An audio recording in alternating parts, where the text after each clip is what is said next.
А Союз женщин Коми объявил старт акции «Материнская посылка». Ее презентация прошла в Общественной палате республики. Сам проект реализуется в регионе уже 20 лет.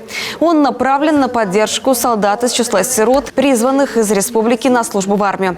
Сегодня акция актуальна для поддержки участников специальной военной операции.